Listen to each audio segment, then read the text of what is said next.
They may share the same nickname, but these two programs finish on opposite ends of the spectrum when it comes to the college football season. BYU and Houston, what do they need to do to essentially switch places next year in the Big 12 Conference? We're delving into that in a Locked On crossover edition of Locked On Cougars and Locked On Coogs.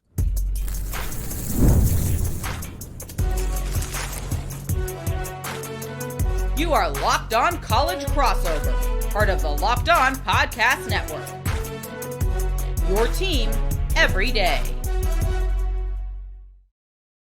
What's up, everybody? I'm Jake Hatch, your host here on Locked On Cougars. That across from me digitally is Parker Ainsworth from Locked On Coogs, covering the Houston Cougars. We are your respective hosts covering all things BYU and Houston right here on the Locked On Podcast Network. Thank you for making it your first listen of the day. And more importantly, thank you to all of you who are everydayers with us right here on your original podcast, covering both BYU and Houston. Having a lot of fun doing this on an everyday basis. Today's show is brought to you by our friends over at FanDuel. Get started today with $250 in bonus bets after your first $5 bet hits. It's all courtesy of friends at FanDuel at FanDuel.com to get started today.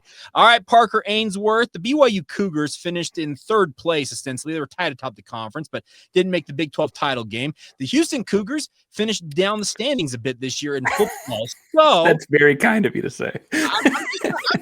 I don't want to turn Houston Cougars fans off immediately, so I'm gonna be kind on this side of it. Now, we have seen programs like Oklahoma State go from finishing second in the conference to finishing dead last this season. This is a topsy-turvy football league, it looks like.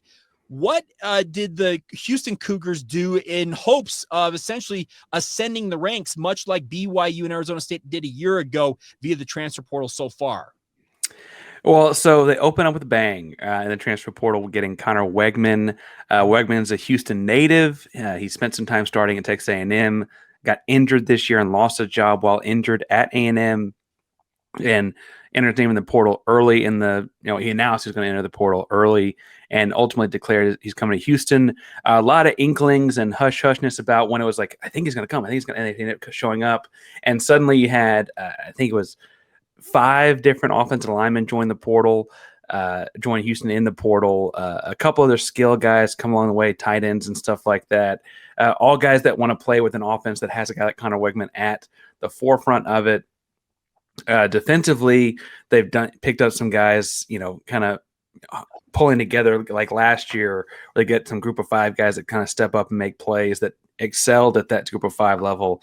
And then some of the biggest things that happened, if I'm being honest with you, Jake, and I'll hear your BYU taking a second, so I want to hear that too, is Houston managed to keep some guys from entering into the portal that I think a lot of people assumed were going to go. Boogie Johnson, a big-time wideout, and frankly, Jeremiah Wilson, a big-time Houston's best corner last year on PFF grades, was in the portal and pulled his name out and to stay at Houston. So I think Houston actually did pretty well, all things considered, in the portal. At one point, they were in the top 5 in the country. They had a really good first week. BYU, a little bit different situation and scenario, obviously. Didn't start hot, I know, because I was paying attention to the rankings early.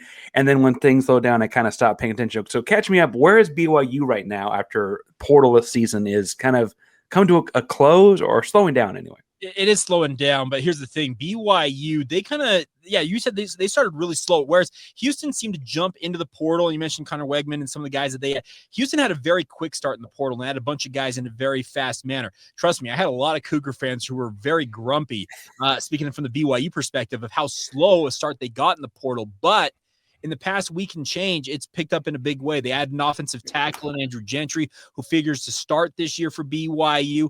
They also added a couple of defensive linemen, none bigger than Keanu Tanuvasa from Utah, who was a starting D tackle for the Utes. He's coming to BYU and figures to be kind of the heart and soul of BYU. Yeah, can we pause on that one? Because there's a big story out there in this one that, listen, I haven't dabbled too far in. I don't want to accuse anything.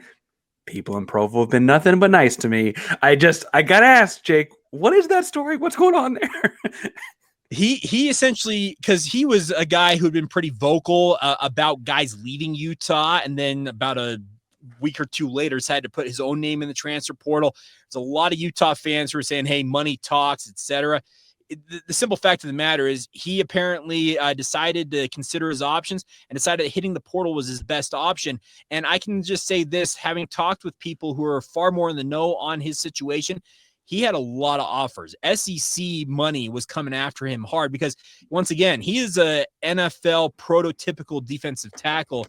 And BYU was able to win out in the end because I think, number one, they had a pretty competitive NIL package. I'm not going to say that they didn't, because money is always a factor when it comes to stuff like this. But the other thing is, this is a guy who's a very devout LDS kid, a member of the Church of Jesus Christ of Latter-day Saints. And he wanted, as he mentioned, BYU TV on their home, on their TV network, that he wanted to be a place where he could be unapologetically himself. That was the terminology he used. So he feels like pro was the best option for him. And I don't think it hurts either that he just recently got engaged to his girlfriend, who if I'm not mistaken, maybe a student at BYU as well. So, there's a few factors in there. There's a coming home aspect. Like Wegman came to Houston, coming back home. He's coming back to the church, right? There's something there. Like, that's a fair thing, right? That's a fair thing. It is. And so BYU's had a really good, I guess, finish to how the portal has gone so far here. But I've looked at this from two different dichotomies, and I want to get your thought on this. Whereas BYU finishing 11-2, they have a lot of their weapons coming back. You mentioned the fact that Houston held on to a lot of guys you may have thought would have left. I feel like BYU is one of those programs just simply due to what BYU is all about. They're a church-affiliated school. It means more to a lot of guys in this program than just playing football. There's the church aspect, and there's a lot playing into that. So BYU, I think, holds on to a lot more of its guys when it comes to transfer portal season than maybe a lot of programs out there. Doesn't mean that they didn't lose some guys, because they did. But I look at this more as BYU's kind of been looking in the portal at more of kind of wants, like, we want this, we want that, and they've been able to target specific positions to add because they have a lot of pieces coming back. Whereas, I want your thought on this, Houston seems to be, hey, Willie Fritz needs to turn this roster over, and guys like Connor Wegman, it's more of a needs-based approach to the portal. Yeah, I mean, it's no secret last year the biggest issue for Houston was the offense. You saw up close and personal at the end of the season, right? The defense was very real. The offense left them out there to dry a lot. And so they went over and got a bunch of talent on the offense side of the football. And frankly, it's going to be a lot of competition in the spring. And I think the talk in Houston is, don't be surprised if some guys that lose those competitions in the spring throw their name in the portal in the later window, right? But right now, they're coming to Houston to compete for jobs because a lot of these guys are from the Houston area. Again, they pull an offensive lineman from Oklahoma State that started there in their conference championship. I guess they set semifinal or whatever it was last year in 2023. He's from Houston, right? They do the same thing with a Lubbock kid, a Lubbock, Texas Tech kid coming back to Houston that grew up in Magnolia, a bunch of things like that coming back to Houston, right? And ultimately, I think the deal there is the focus is offense because of how, we'll just say, bad the offense played last year, right? And so they're going to add some offensive linemen and some tight ends and kind of change things up. They got a new offensive coordinator, pulled in Slade Nagel, who was the OC at Tulane with Willie Fritz, dabbled a little bit and seeing if he could get that head coaching job. He did not. He ended up being the tight ends coach and like a quality control, like a couple of different hats at LSU the last year before getting this OC job a year later. And I think, we saw what that Willie Fritz and Slade Nagel offense looked like when they were at Tulane. Obviously, having Tajay Spears helped a lot, right? But that was a pretty potent offense itself. And so I think you're hoping to see some of those things, Connor Wegman at quarterback, a big thing. And then I think the schedule next year is not easy, but it's easier than last year's was. Bluntly, you're not ending the season at Provo. You're ending the season in Orlando, right? Those are just different environments to play in. You're not gonna freeze in Provo for a second straight year. That's probably a good thing. Yes. Now, yes. Real quick before we move on to basketball, because we want to talk about the big matchup tomorrow down there in Houston. But you mentioned the fact you feel like the schedule is more manageable for Houston. What's your confidence level? Because I'm expecting BYU to be a top 20 at worst preseason team next year. They should be absolutely in the mix for the Big 12 title, just based on how they finished the season and the pieces they have coming back in 2025. Give me a sense of where you expect Houston to be come preseason expectations time with regards to where they could finish next year. Well, honestly, obviously we haven't seen spring practice like that. I expect them to win all three non-conference games. They play Stephen F. Austin, Rice, and Oregon State. Those are all very gettable games. At Arizona State, depending on what that roster looks like, I guess Sam Levitt looks very good, obviously. But that's a game I think they can take early. They have TCU, West Virginia, Oklahoma State, down the stretch. Again, I said finish the season at Central Florida. Those are all winnable games. I think it's kind of, they went from last year, the ceiling was a bowl season. This year, the floor, it seems like it's going to be a bowl season. And that in itself is a great 180 to have for Fritz in year 2. We've seen crazier things happen in the Big 12. I'm not saying they couldn't go get 10 or, again, we saw what Arizona State just did, very literally, right? But I think that it's really like the expectations kind of flip-flop. We're saying, okay, you start at, we can find at least 6 wins here. It's, can we find 8? Can we find 9, right? Can we work our way up to that and then kind of catapult it forward after that? All right, so BYU pushing for 10+ in the Big 12 title, whereas you mentioned Houston. If they push for 8 or 9 wins, that'd be a really marvelous turnaround year 2 for Willie Fritz, and I think they'd be very competitive and make for a fun Big 12 race. Because it sure feels like just at the outset right now. I know we're 240 some odd days away from the start of the season, Parker.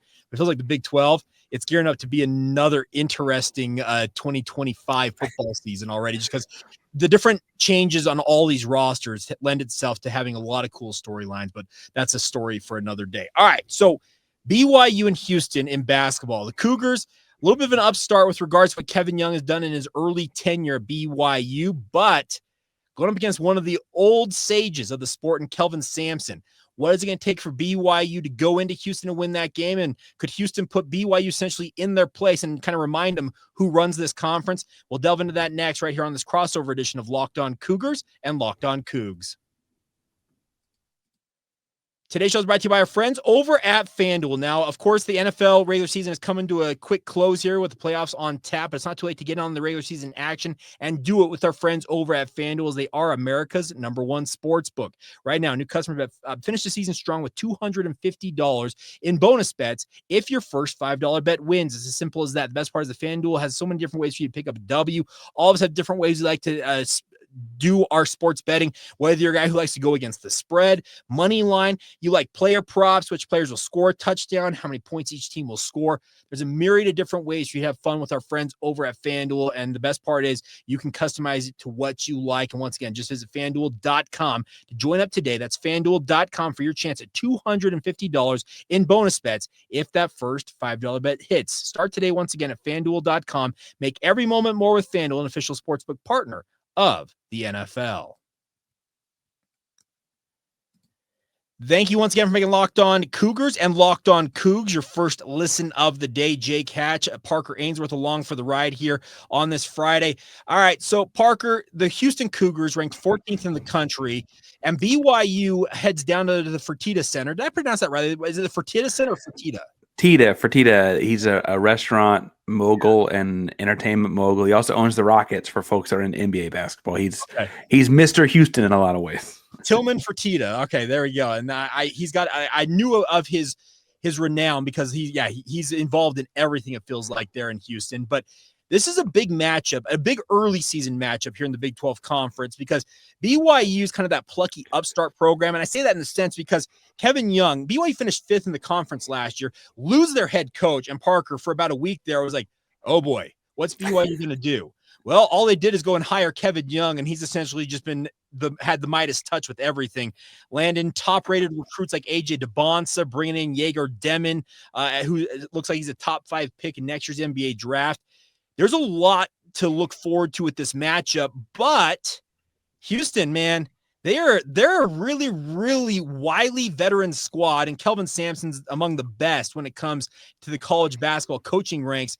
What are the chances that Kelvin Sampson says, hey, Kevin, you may be doing some good things here, but you got a lot to learn when it comes to this matchup with the Cougs versus the Cougs? Well, let's first start off, I guess, with that Kelvin has expressed that BYU is a very good program. Like, he has said that throughout the week, and he is not taking them lightly by any stretch. You mentioned that he came for the NBA ranks. Kevin Young did. The Suns, the Sixers, and I guess some like smaller level, like G League kind of stuff before that. And his pro resume obviously helped them get Demon and then DeBansa for next year very, very quickly, right? That the deal with basketball is there's 5 guys on the court, so one makes a real big difference. Houston's biggest thing that you mentioned is veteran guys returning. Of their 8-man rotation last year, they returned 7. The one they did not was Big 12 Player of the Year Jamal Shed. So obviously it's a pretty big hole to fill, and they've had trouble with that in a couple of close contests early. But playing at home with veteran leadership, Jawan Roberts, LJ Cryer, it sounds like Emmanuel Sharp's kind of playing through some ankle, lower leg stuff.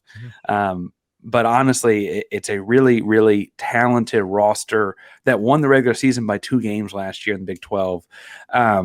Name the game is defense, so it now make it ugly. BYU, from what I've been watching, Jake, is kind of the opposite of that. That was my episode on Thursday. I was talking about how this is a styles makes fights and styles clash here kind of thing. What have you enjoyed, I'll ask positively, about the first half year of Kevin Young?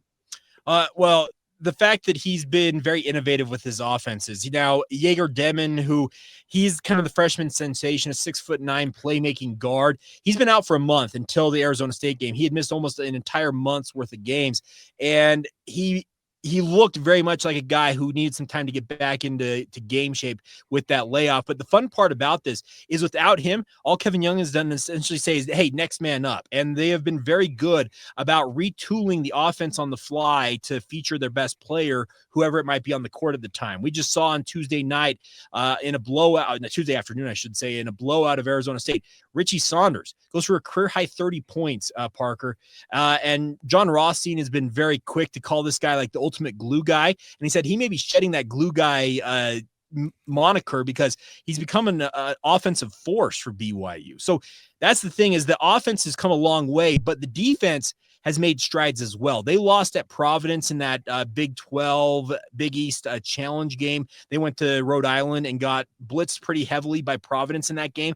And essentially since then, Parker, they've been much better defensively, but I'm telling you, Arizona State and everybody else that they faced in the lead up to this game against Houston, they pale in comparison of what Houston, I think, brings to the table. Because you mentioned the fact they bring 7 of the 8 guys of that rotation come back. They beat BYU in Provo 75-68 last January. So I think this is a BYU squad that the veteran players like Dallin Hall and Richie Saunders remember what happened a year ago in Provo, but they also understand that this is a massive, massive challenge. Because I want your thought on this.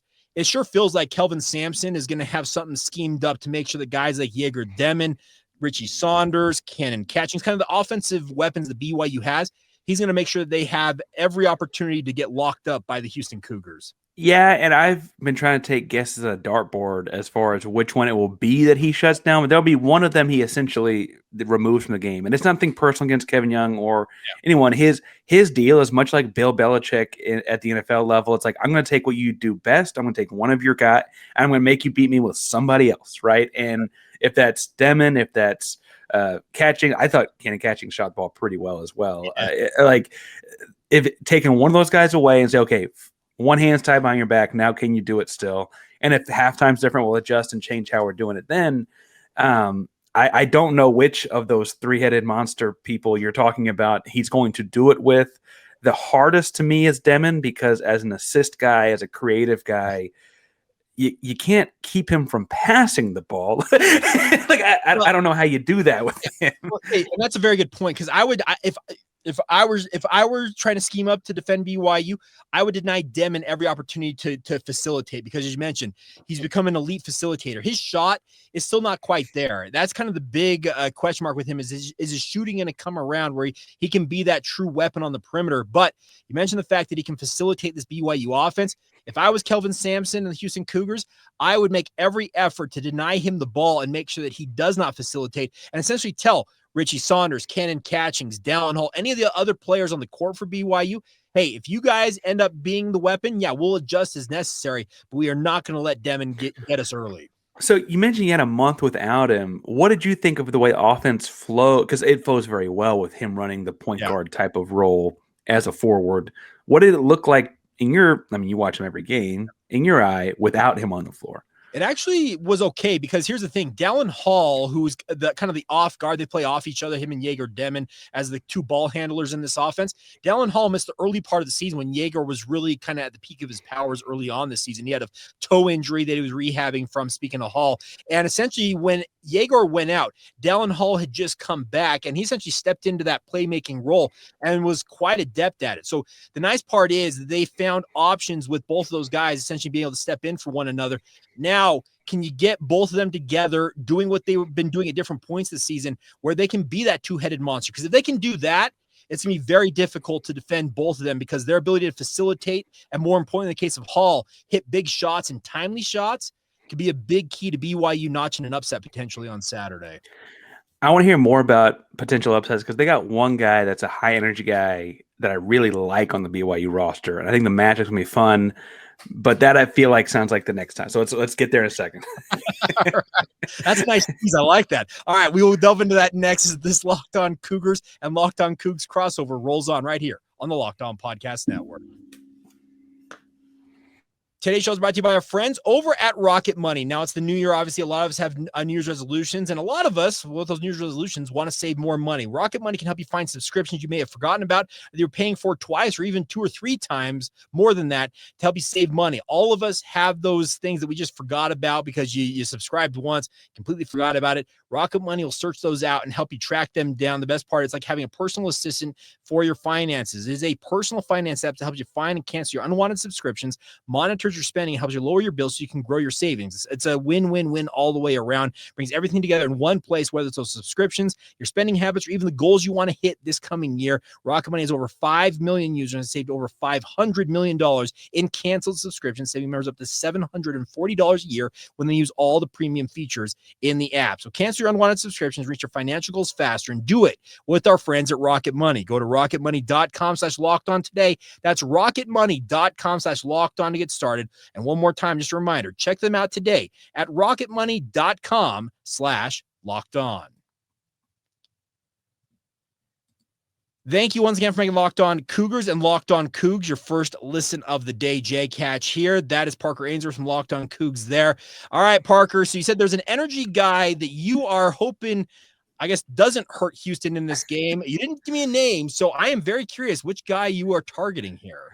Well, I'm going to butcher it, which is part of the problem. But I've watched a game and a half as of the recording of this of BYU to get ready to get what I'm going to see happen on Saturday. Kiba Kita looks like a Houston Cougar in every way to me. Energy, long arms, a little undersized technically, but makes up for the high motor. He's a very traditional Houston Cougar center in that way.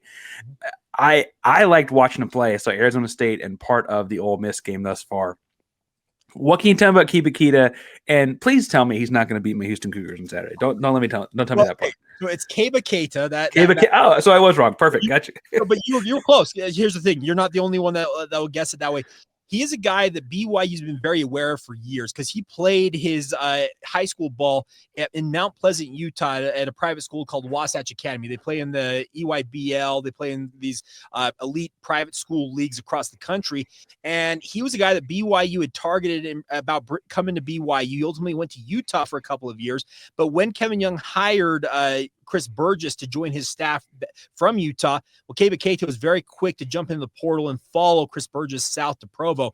And yes, he is, I think Houston fans, they will get a look at him and say, yeah, this guy would fit totally with what Houston likes to do with their big man. Because you mentioned he's 6'8". He's built like a Greek god. He's chiseled out of jacked. Dude, he's jacked. Yeah. And he's got the athleticism to match that physicality. So he fits the bill of what you want. Yes, you'd like to have him be 4 inches taller and be a true 7-footer. Everybody would. But right. What he lacks in overall height, he makes up for in spades with his athleticism. The biggest thing for him right now, Parker, is his offensive inability to really stretch the floor. He is a true rim-rolling big man. So that's the thing about this is guys like Jaeger Demon, Dallin Hall, they'll have him come on ball screens, and if they can find him going to the rim, they'll lob it into him and let him do his thing. But he's not necessarily the biggest back-to-the-basket guy, nor is he a guy who can step out and hit a 15, 18, 20-foot jump shot. There are other big men, though. Fousseyni Traore, similar, undersized big man. He is more of that traditional back to the basket when you need a bucket, toss it in there, let him go to work. And I think Houston fans saw him last year. Foose played against Houston in that game, if I recall correctly. So they've got 2 different big men that BYU can throw at Houston. The biggest thing is beyond those 2, there's not a lot of depth. So foul trouble will absolutely be a critical thing in this game. Well, and I don't mean to rain on your parade or spoil your turkey. I don't know which metaphor I'm going to go with there, but Jawan Roberts being a focal point of the offense was kind of a thing that Houston fell on last year. They hadn't really fallen to that this year. And then Oklahoma State, he turned around and got 20 points. And frankly, I argue they should have given the ball more. 20 points on 13 shots. Wow. Okay. Wow. And he's the power forward. And so I don't know who covers him as a power forward. He's a very traditional, like 1990s, 2000s power forward. He's only 6'8", 6'9", right, himself. But I guess the Keita thing to me was he's the high rebound guy, and he's not like a guy like he's built like a Greek guy, like you said, but he's not a 7-footer that's a high rebound guy. He's high motor high rebound guy. So you mentioned low post depth. Do they ever go? I mean, with all these shooters and Demon running point, do they ever go? They just spread it out and have no big men on the floor. I mean, they got the height to do it at other positions, I would imagine. They tried that at multiple points earlier this season. Mihailo Boskovic, he is another addition that's new to the roster this year. He's a former EuroLeague youth star. They brought him in with the whole thought that he could be kind of that 5-out big man for them because he's legitimately 6'11", Parker, 6'10", 6'11". But the problem is he's kind of found himself as the odd man out in this rotation. It was too big of a rotation. They were playing 10, 11 guys, and Kevin Young has made it a point. He said, I've got to cut this down. And this past game, we didn't see Mihailo go into that game. So it feels like BYU is essentially going to go with a 4-out, 1-in. Just that's kind of I think, their identity this season. I think ideally in future iterations of this BYU basketball program, they will be able to play 5-out. And maybe at some point they find that option during this Big 12 season. But in this game, Parker, it doesn't feel like they'll be able to play that 5-out alignment because it would be something they would love to do to spread Houston out a little bit to open up that lane. But I just don't see the ready-made option to allow them to truly play that style. I'm never going to force them from Provo to gamble, but I will ask you a question here because on KenPom, they got Houston favored by 11 points. Mm-hmm. I would say as a home team, that's not actually that crazy a spread given the discrepancy in ratings and standings and things like that. I think that's fairly respectful of BYU, I guess I should say. And so what are you anticipating, predicting? What do you think of the 11-point KenPom analytical spread? And I imagine you think it's going to be closer than that at least, right? Well, I would hope so. Here's the deal. Ken Pomeroy actually lives here in Utah. I've gotten to know him fairly well over the years, and I trust his ratings more than anybody else's out there. And that may be just personal bias because I know the guy and I like him a lot. I think 11 points is valid in this instance, Parker, because BYU, with the fact that they've had guys like Richie Saunders and Jaeger Demon miss time in the past month or so, they really haven't been able to really narrow in on what their set rotation is going to be.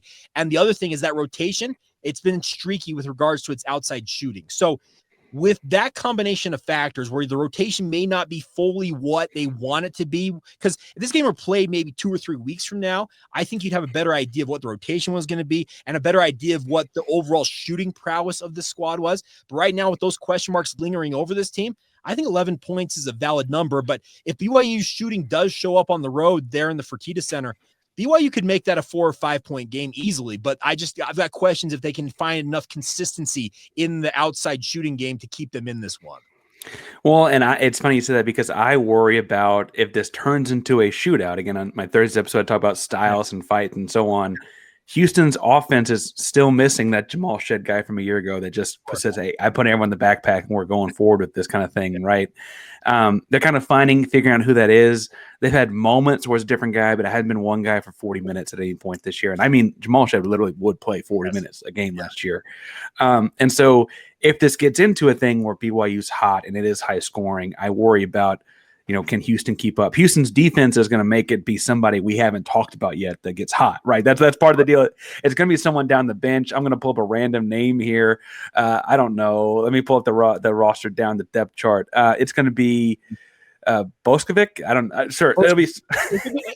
He's been out of the rotation, but there's no reason he couldn't do it because he has shown an ability to shoot from the outside and be that kind of that true stretch big man. So there is a chance that one of those guys, Dallin Hall, hasn't really gone off for a big game that I really consider to be a big game for him this year. That would be a big opportunity for him to do that. He was the guy last year when BYU went into Lawrence, Kansas and beat the Jayhawks.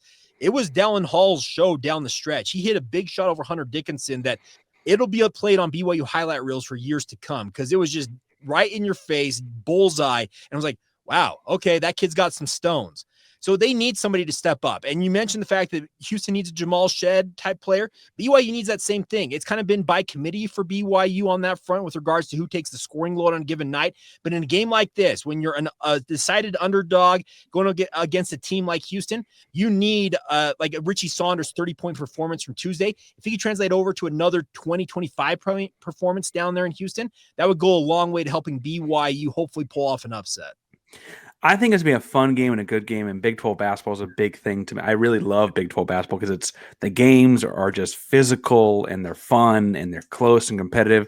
We got to agree on one thing, though, before we get out of here. Okay. Y'all got them once. We got them twice. You mentioned you did it last year. Can we just all beat Kansas? Can we just all beat Kansas? I'm totally okay with that. They're coming to Provo for the first time in quite some time later this season. And, yeah, I would love nothing more than to make the Jayhawks be even more upset than they were last year when BYU beat them on their home court.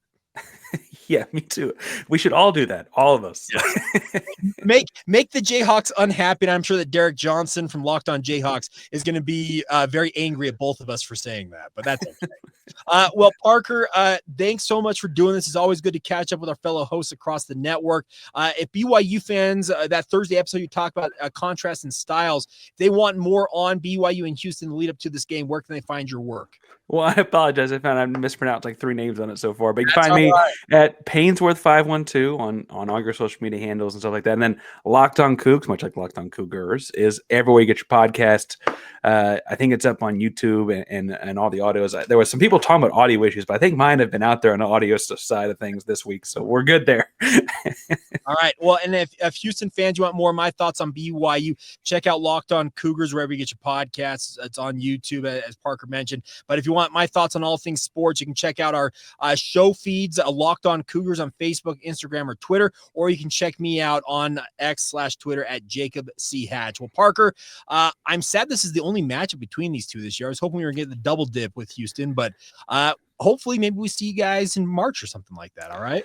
Yeah, that's a Big 12 tourney time at least, right? It'll be fun. That'll be fun. It would be a lot of fun. Well, thanks again for doing this, my man. And I'll be sure both of us will have postcast editions, I'm sure, shortly after this game goes final tomorrow afternoon. We'll have a full reaction come up in the weeks ahead. But Parker, thanks as always, my man. Hope all is well with you, and a happy New Year to you. Happy New Year to go Cougs. We can all say that part, right? Go Cougs. We all say that. Go Cougs. Yeah, we all say that. Come on, we all say that. All right. Well, thanks again for making Locked On Cougs and Locked On Cougars your first listen of the day. Appreciate all of you for being with us. And as always, thank you for making Locked On Cougs and Locked On Cougars your first listen of the day. And more importantly, thank you for being everydayers with us right here on the Locked On Cougs and the Locked On Cougars podcast.